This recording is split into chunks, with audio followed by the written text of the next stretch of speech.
നിനക്കൊരു ബ്രാ ഇട്ട് നടന്നൂടെ, ഇത് റീച്ച് കൂട്ടാൻ വേണ്ടിയാണോ എന്നൊക്കെ ചോദിക്കുന്ന എൻ്റെ കമൻസ് ഇട്ട് എല്ലാ അഭ്യുദയകാംക്ഷികൾക്കും വേണ്ടി ഞാനിത് സമർപ്പിക്കുകയാണ് കേട്ടോ. ഈ മറുപടി ഞാൻ പ്രതീക്ഷിച്ച, അതുകൊണ്ട് ഞെട്ടലുമില്ല. നിങ്ങൾ ചോദിച്ചൊരു സാധനം ഞാൻ ക്ലാരിഫൈ ചെയ്തു തരാം. ഇതാണ് സ്ത്രീകൾ ഇടുന്ന ബ്രാ. ഇത് പ്രത്യേകിച്ച് ഒരു പാഡും കൂടി ഉണ്ട്.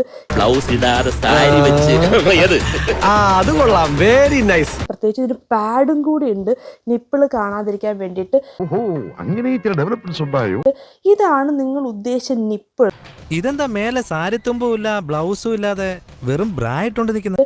ഇതാണ് നിങ്ങൾ ഉദ്ദേശിച്ച നിപ്പിള്. കണ്ടിട്ട് കിടന്ന് ഉറങ്ങിക്കളയരുത്. ഉദ്ദേശിച്ച നിപ്പിള് ഇതാണ് ബ്രാ. ഞെട്ടിയില്ലേ? ഇതൊരു പുതിയ ഇൻഫർമേഷൻ അല്ലേ? എനിക്കറിയാം, അത് നിങ്ങൾക്ക് അറിയില്ല എന്നുള്ളത്. സ്ത്രീകൾക്ക് അല്ലെങ്കിൽ പുരുഷന്മാർക്ക് രണ്ടുപേർക്കും ഉള്ളതാണ് ഈ നിപ്പിൾ. രണ്ട് പ്രസവിച്ച് കുട്ടികൾക്ക് പാല് കൊടുത്തൊക്കെ വരുന്ന സ്ത്രീകൾക്ക്, എന്നെ പോലുള്ള സ്ത്രീകൾക്ക് നെഞ്ചു തൂങ്ങും. അതിനു വേണ്ടി മാത്രമാണ് ഞാൻ ബ്രാടുന്നത്. അതുകൊണ്ട് നിങ്ങളെപ്പോലുള്ള ആഭാസന്മാർ നിപ്പിൾ കാണുമോ ക്ലീവേജ് കാണുമോ എന്നൊക്കെ നോക്കി നടക്കാൻ എനിക്ക് പറ്റുമോ? എനിക്ക് ഒരുപാട് പണിയുള്ളതല്ലേ.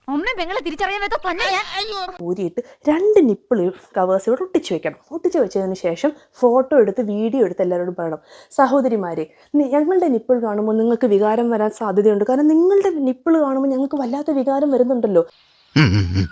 എന്താ ഷൈട്ടോ പറഞ്ഞേ?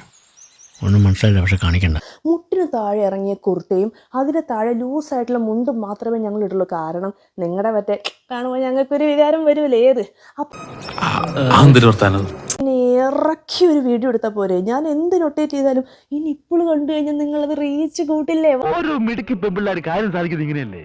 ഓരോ ദിവസത്തെ മെനക്കേട്. വീഡിയോസ് എടുക്കുമ്പോൾ എന്ത് തന്നെ നൊട്ടേറ്റ് ചെയ്യുകയാണെങ്കിലും ഞാൻ അതാ ഇങ്ങനെ നിന്ന് എടുക്കാമെന്നാണ് ഞാൻ വിചാരിക്കുന്നത്. പുരുഷവർഗത്തിന് ചവിട്ടി മരിക്കാനുള്ളതല്ല സ്ത്രീ എന്ന് ഒരിക്കൽ കൂടി പറഞ്ഞുകൊണ്ട് ഞാൻ എന്റെ വാക്കുകൾ അവസാനിപ്പിക്കുന്നു.